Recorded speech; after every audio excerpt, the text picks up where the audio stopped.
Bonjour et bienvenue à Lumière du Monde. Aujourd'hui, nous sommes devant l'église Saint-Albert-le-Grand, un lieu qui a porté des générations de vie et de foi, mais qui vient de fermer ses portes. Partout au Québec, des communautés chrétiennes vivent des choix très difficiles. Que faire de leur église, ces lieux chargés de mémoire et de beauté?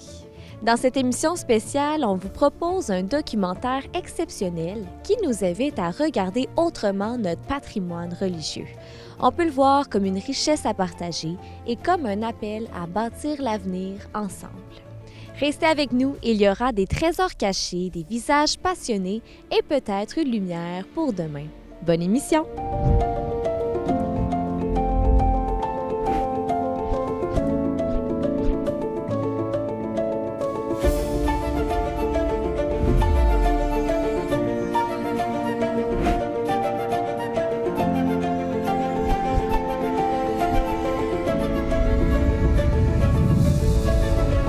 L'été dernier, on a sillonné le diocèse de Portneuf à Bellechasse pour aller à la rencontre des communautés et comprendre ce qui se vit derrière les portes de nos églises. On va voir maintenant un documentaire unique qui nous plonge dans un grand discernement collectif. Comment accompagner les communautés entre deuil, espérance et créativité? On va entendre des voix passionnées des acteurs engagés et même le cardinal Gérald Cyprien Lacroix qui met des mots sur ces défis historiques.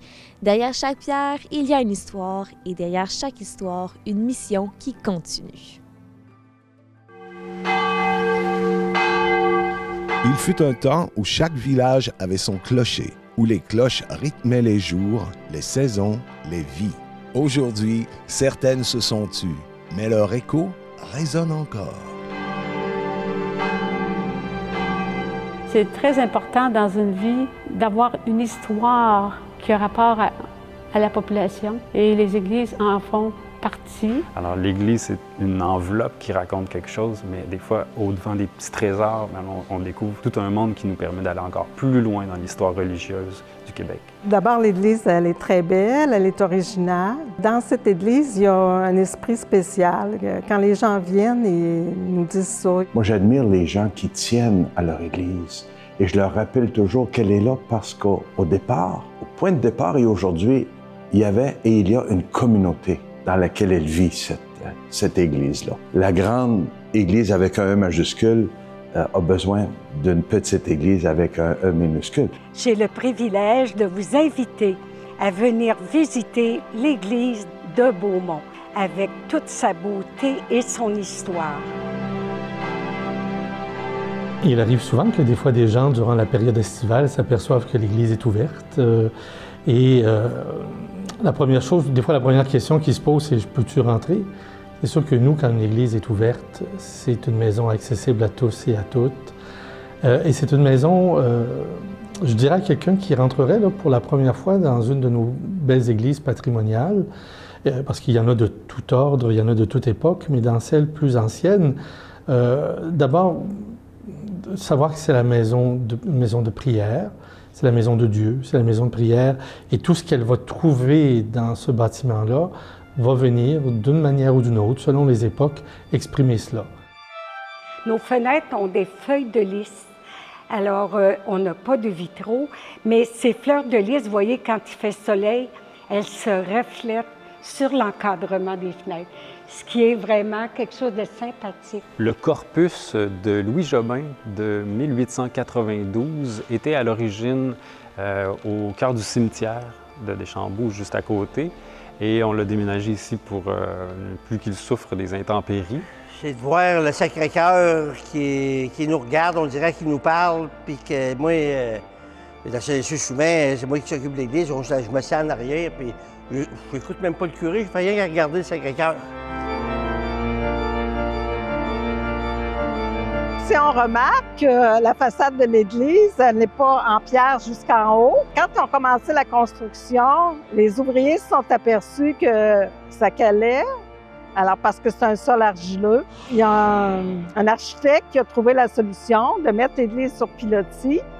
Et ensuite, on a la partie du haut, on l'a fait en bois, recouvert de tôle embossée. Oui, la chaire avec sa cuve à pente coupée, là, qui est surmontée d'un abat-voix En haut, là, c'est un abat-voix afin que le son se répande mieux dans l'église. Et on a la colombe là, qui représente l'Esprit Saint. On a aussi à l'église, au 2e jubé, un orgue qui a été fait par Napoléon Déry. Napoléon Déry qui a fait seulement 14 orgues et la dernière orgue qu'il a conçue est ici, au 2e jubé de l'église de Saint-Michel de Bellechasse.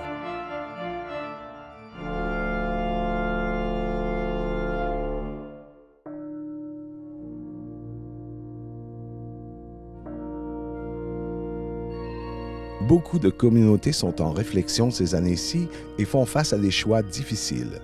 Les responsables des communautés paroissiales et diocésaines accompagnent les discernements et les deuils.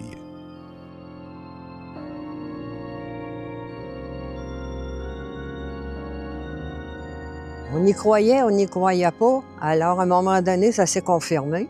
Puis ma réaction personnelle, bien, ça m'a perturbée. Mon cœur a fait des sauts, des petits sauts de crapaud, comme on dirait. Bien, je m'en cache pas, j'ai eu des larmes.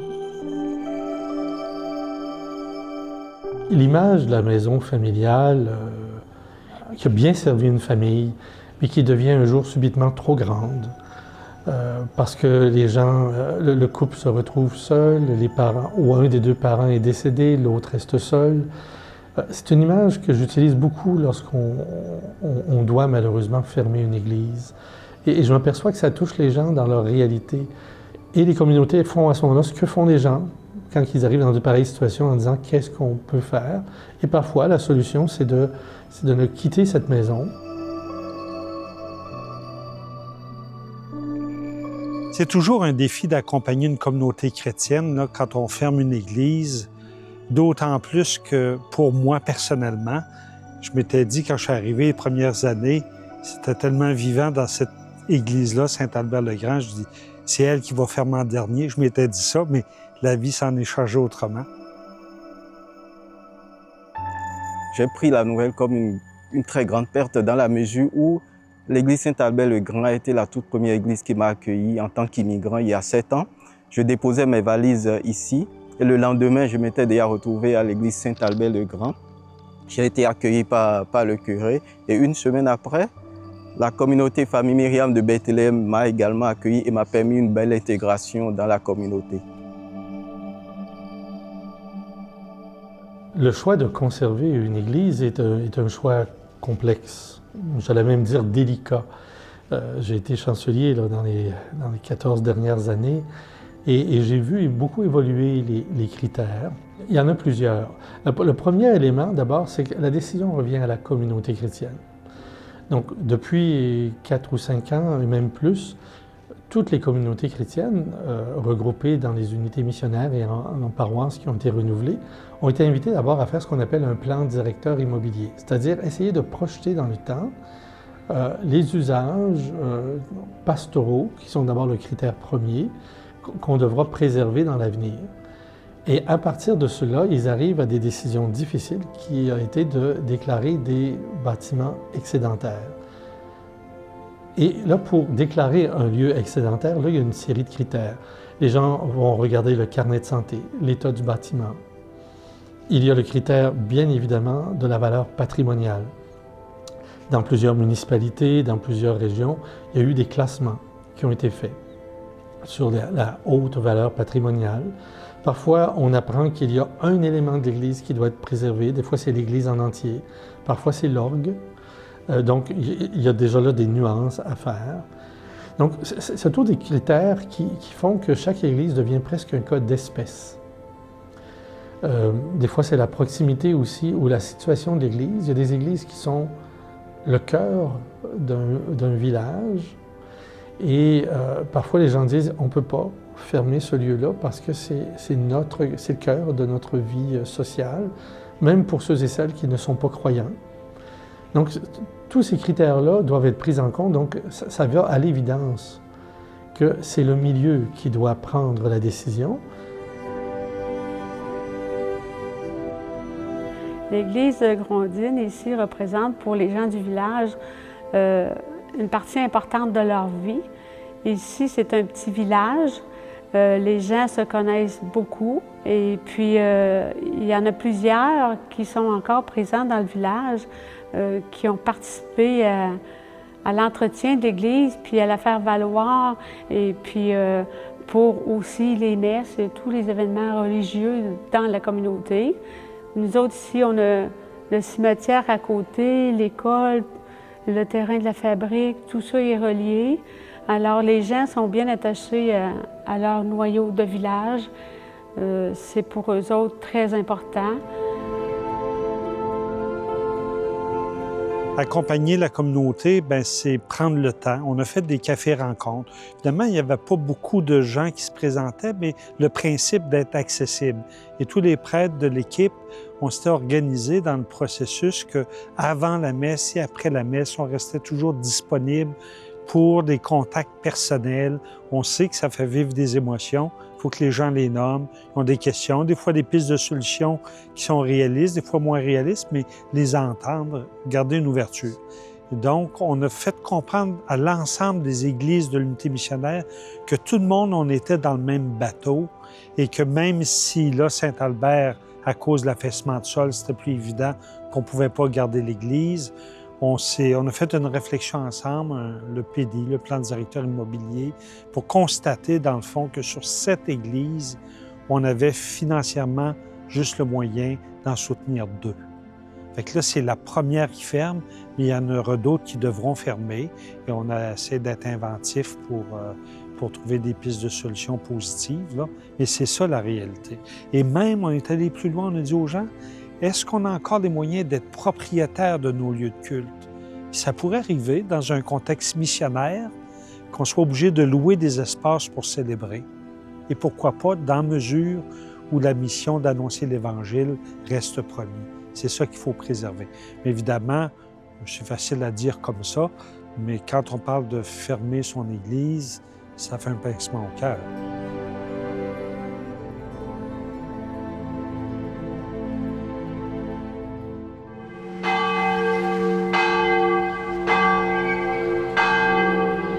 Je vais attirer votre attention sur les anges du jugement dernier, qui eux aussi ornaient le cimetière. En fait, ces 2 anges-là se trouvaient de part et d'autre sur les pilastres de l'entrée du cimetière. L'ange à la trompette et l'ange à la balance. Les cloches, on a un ensemble de 3 cloches qu'on a nommées Jésus, Marie, Joseph, et ces cloches pèsent un peu plus de 3 tonnes. Ce sont les plus lourdes de Bellechasse. Il existe plusieurs avenues lorsqu'une paroisse ne peut plus maintenir le statu quo. On pense aux usages partagés ou à la vente.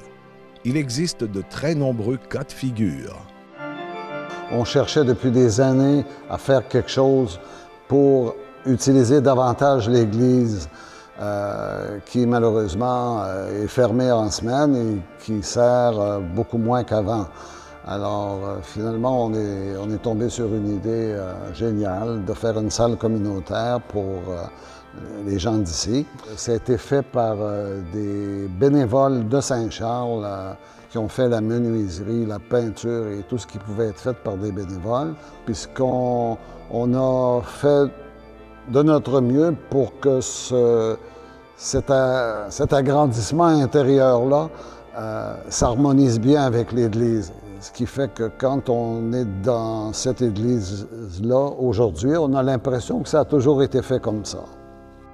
Quand les communautés se retrouvent à se poser la question « qu'est-ce qu'on va faire avec notre Église? On n'en a plus les moyens, ou le toit commence à couler, ou la plomberie date maintenant de 70 ans. » Donc, toutes ces questions-là font partie du discernement. Et là, il y a des avenues.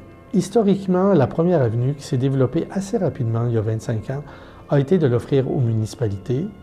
Et souvent, la réponse a été pour $1. Et ça s'est fait à plusieurs reprises. Ensuite, il y a eu évolution dans les projets. Il y a eu aussi une époque où, avec des municipalités, il y avait une variante où on faisait un lieu communautaire avec vocation partagée. Depuis une dizaine d'années, il est apparu diverses autres solutions. Il y a parfois des paroisses elles-mêmes qui ont transformé leur église en lieu multi-usage. Je vais vous parler du bureau qu'on a fait. Donc, le bureau qu'on a fait à l'arrière de l'église nous a permis d'aménager pour la secrétaire de la fabrique, de la paroisse Saint-Benoît de Bellechasse et aussi pour la corporation de cimetières, les cimetières de la Seigneurie en Bellechasse. De même, on a un partenaire qui est l'entrepreneur de Ponts Funèbres. Donc, ces partenaires-là nous amènent des loyers. Donc, ça crée des revenus supplémentaires qui nous permettent de subvenir à l'entretien de cette belle église. Je salue et je remercie tous ceux et celles qui travaillent fort, qui veulent conserver leur lieu de culte, qui est souvent un lieu identitaire au milieu d'un quartier ou d'un village, d'une municipalité. Mais c'est un grand défi, un défi qu'ils doivent relever ensemble. Hein? Et ça sera possible, bien sûr, en regardant au niveau économique, au niveau des rénovations, de l'entretien, tout ça, mais ce sera possible aussi à la mesure qu'on va entretenir la vie chrétienne dans cette communauté-là. Alors, notre devoir, c'est d'investir pour que la communauté soit vivante, qu'elle transmette la foi, qu'elle donne le goût de poursuivre. Des générations ont soutenu et nous voulons regarder à l'avenir et dire on est encore capable de travailler pour que nos communautés soient vivantes et que d'autres connaissent la joie de vivre la foi chrétienne et de se rassembler.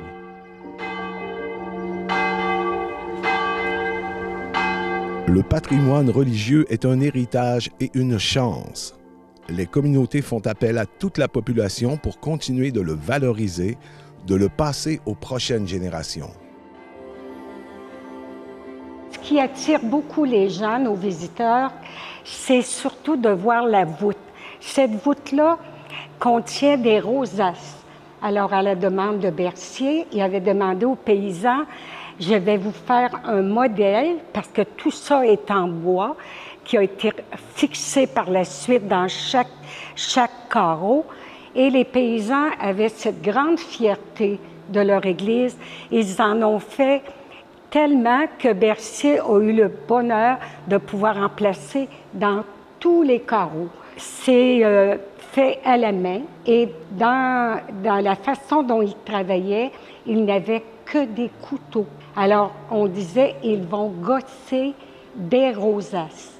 Alors, ces rosaces-là viennent donner à notre voûte un aspect très, très, très élégant et c'est beaucoup, beaucoup remarqué. Dans les dernières années, en paroisse, il m'est arrivé souvent que des fois, les gens, après les rencontres d'information, les gens arrivent et me disent « on veut garder notre milieu, on veut garder nous chez nous, là, on va la garder notre Église ». Ça, on entend ça souvent.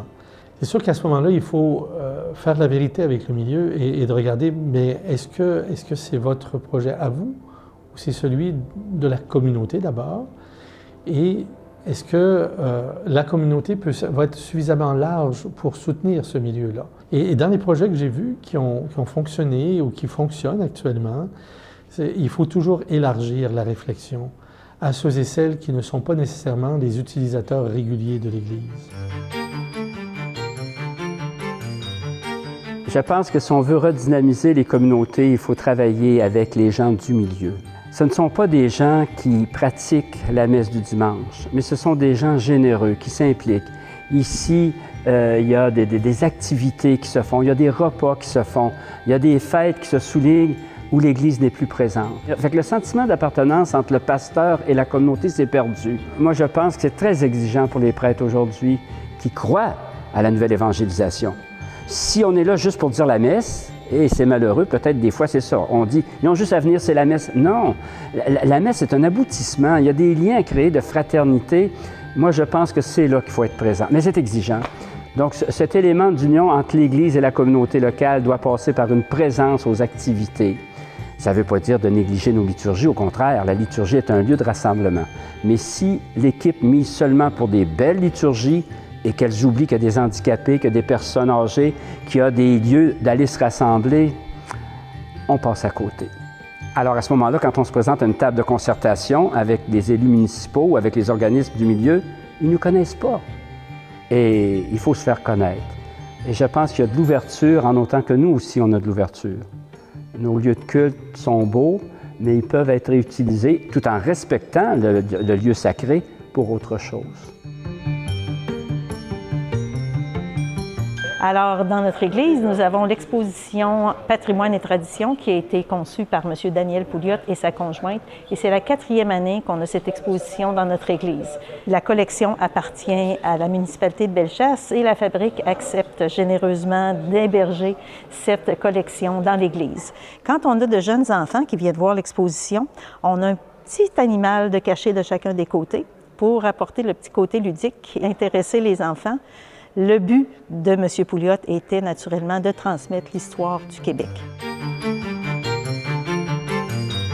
On voit souvent dans les médias que cette préoccupation du patrimoine bâti, le patrimoine historique de l'Église, spécialement nos églises et d'autres lieux, nous préoccupe, nous les catholiques évidemment, mais préoccupe plus largement la société. Même des gens qui ne sont pas nécessairement des chrétiens, des catholiques ou des croyants, des croyantes, se préoccupent de voir disparaître de notre paysage ou se perdre la beauté de ces lieux, la richesse historique, architecturale, artistique et tout ça. Bien, moi, je pourrais dire qu'on ne peut pas seuls, nous, les catholiques, de nos paroisses, entretenir tout cela. C'est une charge beaucoup trop lourde pour ce que nous sommes aujourd'hui. Et avec les rénovations, les restaurations et l'entretien de tout ça, c'est impossible. Et si la société, si nos frères et sœurs en société pensent comme nous qu'il faudrait les garder, il faudrait qu'on soit davantage solidaires. Alors, ensemble, je pense qu'on peut léguer aux générations futures la beauté de ces lieux qui ont encore beaucoup de sens. Les églises sont porteuses de beauté, d'histoire, de lumière. Plusieurs milieux relèvent le défi d'en prendre soin, sans perdre de vue que le trésor le plus précieux est la vie communautaire. Alors ici, vous avez à nos bancs, ils ont une signification. C'est une dizaine de chapelets. Alors cela prouve comment nos paysans, les gens qui étaient à essayer de survivre, avaient une grande foi. Et ils venaient chercher dans tous les petits gestes la persévérance et le courage.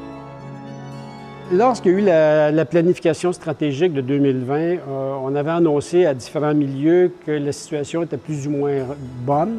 Et effectivement, ça l'a fouetté certains milieux, puis ils se sont pris en main.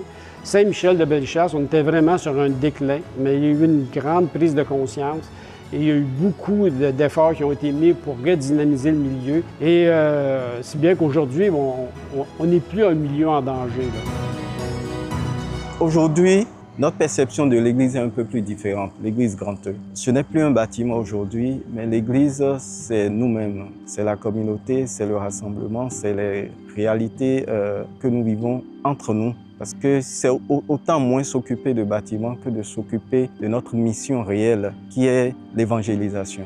Et nous, ce qui est merveilleux, il faut en être fiers, c'est que les gens d'ici, la plupart des bénévoles qui étaient à Saint-Albert, ont accepté, pas sans peine, mais ont accepté de poursuivre leurs engagements dans l'église voisine qui est Saint-Fidèle ou Saint-Pascal. Ça, c'est beau. Ça veut dire que la communauté est vivante. L'Évangile a pris racine dans le cœur de ces personnes-là et ils sont capables d'aller au-delà du bâtiment, mais liés à l'Évangile. Puis je dis, à un moment donné, quand c'est confirmé, bien, il faut se relever, voir l'avenir. Et puis, dans notre cas, on était déjà un peu habitués de se retrouver dans Limoilou, à l'église Saint-Fidèle.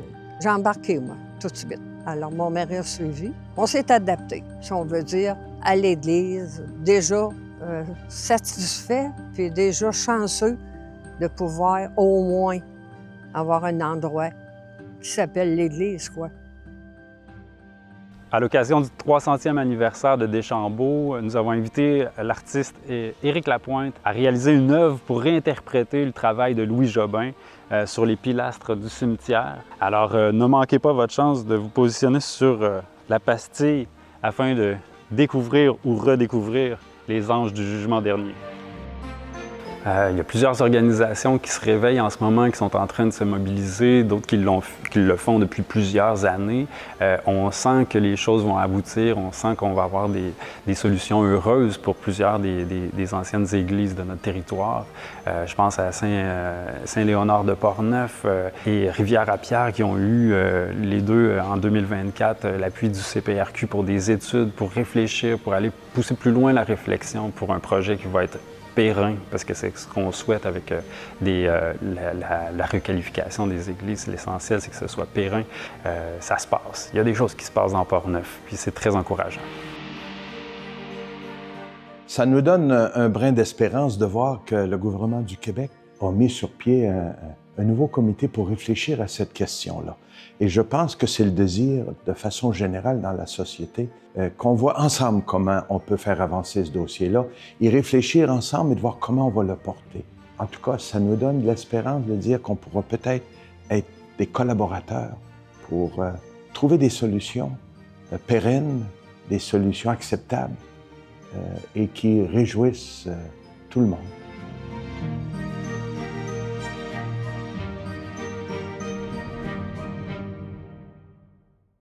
Dans l'Évangile de ce dimanche, Jésus nous dit « Mon royaume n'est pas de ce monde ».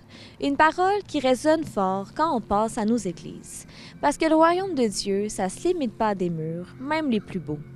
Ça se construit dans les cœurs, dans les gestes qui font vivre la foi, dans la fraternité qui traverse les générations.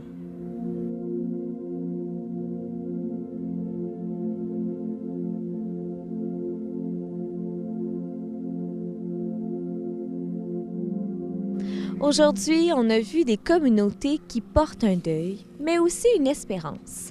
Elles cherchent comment préserver la beauté sans perdre la mission. Et peut-être que c'est là le sens de la fête d'aujourd'hui du Christ roi, nous rappeler que l'essentiel n'est pas dans la pierre, mais dans la vie qui circule entre nous.